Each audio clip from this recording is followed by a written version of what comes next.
मागील काही दिवसांपासून मराठा आरक्षणावरून राज्यातील राजकीय वातावरण तापले। राज्यातील सर्व मराठ्यांना कुणबी दाखले द्यावे अशी मागणी मराठा आंदोलक मनोज जरांगे यांनी केली।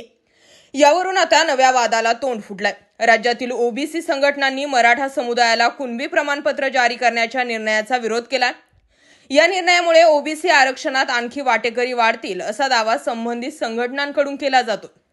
या सर्व घडामोडींनंतर ओबीसी समाजाचे नेते छगन भुजबळ यांनी मराठा आरक्षण, जातनिहाय जनगणना, ओबीसींमधील वाटेकरी यावर कार्यक्रमात सडेतोड भूमिका मांडली। ओबीसी आरक्षणातले वाटेकरी कसे वाढले? छगन भुजबळ यांनी म्हटलंय की सुरुवातीला ओबीसींमध्ये 250च्या आसपास जाती होत्या। नंतर वेगवेगळे आयोग निर्माण झाले। त्या आयोगांच्या माध्यमातून वेगवेगळ्या जातींनी अर्ज करून आम्हालाही ओबीसींमध्ये घ्या अशी मागणी केली। आपण ओबीसी आहेत हे सिद्ध करून दाखवले। त्या जातींचाही ओबीसींमध्ये समावेश करण्यात आला। आता ओबीसींमध्ये 370 पेक्षा जास्त जाती आहेत, म्हणजे 100 ते 125 जाती वाढल्यात। त्यांना आम्ही विरोध केला नाही। 2004 मध्ये सुशीलकुमार शिंदे मुख्यमंत्री असताना दत्ता मेघे यांनी केलेल्या मागणीनुसार विदर्भातील मराठा समाजाला कुणबी जातीचे दाखले देण्याचा निर्णय झाला। अशा रीतीने ओबीसी समाजाच्या आरक्षणात वाटेकरी वाढले। विविध समाजांना तेव्हा आरक्षण लागू करण्यात आले। 50% मर्यादेत आरक्षण ठेवणं आवश्यक असल्यानं या सर्व समाजांचा ओबीसी आरक्षणात समावेश करण्यात आला। यातून 30% आरक्षण लागू असले तरी केवळ ओबीसी समाजाला फक्त 17%च आरक्षण मिळू लागले, असंही छगन भुजबळ यांनी नमूद केलं। ओबीसी समाजाला आरक्षण कसं मिळालं तर 1978 मध्ये मंडल आयोग स्थापन झाला। देशात ओबीसींची लोकसंख्या 54% असल्यानं त्यांना आरक्षण द्यावं असं त्यात सुचवलं होतं। 1931 ची जनगणना किंवा त्या संदर्भातील काही अहवाल आहेत, त्यानुसार देशात ओबीसींची लोकसंख्या 54% हे सिद्ध झालं।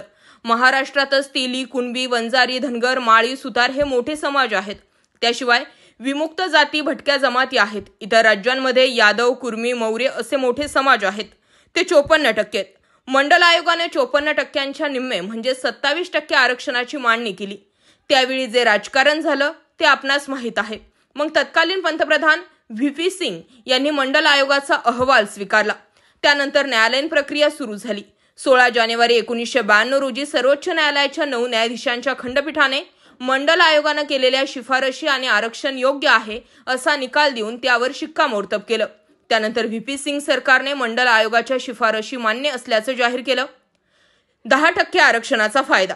इंदिरा साहनी प्रकरणात सर्वोच्च न्यायालयाने 50%ची आरक्षणाची मर्यादा घातली। ती राज्यघटनेमध्ये कुठे आहे?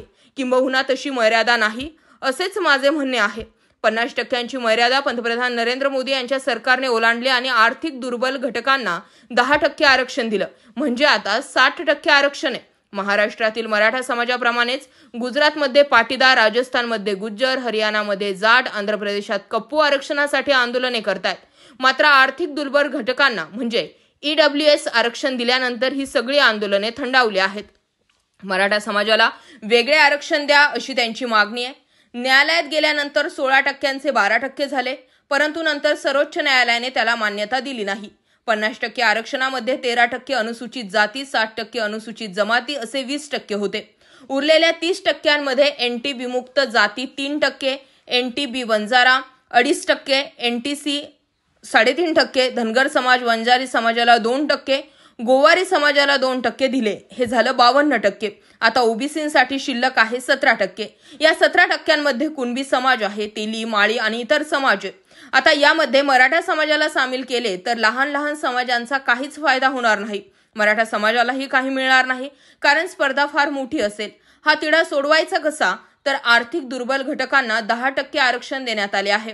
त्याच धर्तीवर आणखी 10 ते 12% मराठा समाजासाठी वाढवले तर मराठा समाजाच्या आरक्षणाचा प्रश्न सुटेल असं मला वाटतं। मराठ्यांनी ओबीसी मध्ये आरक्षण द्या ही मागणी करणे मुळात चुकीची आहे। त्यामुळे ओबीसी विरुद्ध मराठा असा सामाजिक वाद उभा राहून राजकीय नेत्यांची पोळी भाजणार आहे। त्यामुळे नवा वाद न करता मराठ्यांनी स्वतंत्र आरक्षण मागावे व त्यांना दिले जावे, यासाठी आता ओबीसी रस्त्यावर उतरत आहे। मा जिजाऊ जन्मस्थळ असलेल्या सिंदखेड राजा येथून भव्य मोर्चाच्या संदर्भात कॉर्नर बैठका सध्या सुरू असून ओबीसी पेटून उठला आहे। या संदर्भात अधिकचे अपडेट जाणून घेण्यासाठी आपल्या चॅनलला जरूर सबस्क्राईब करा।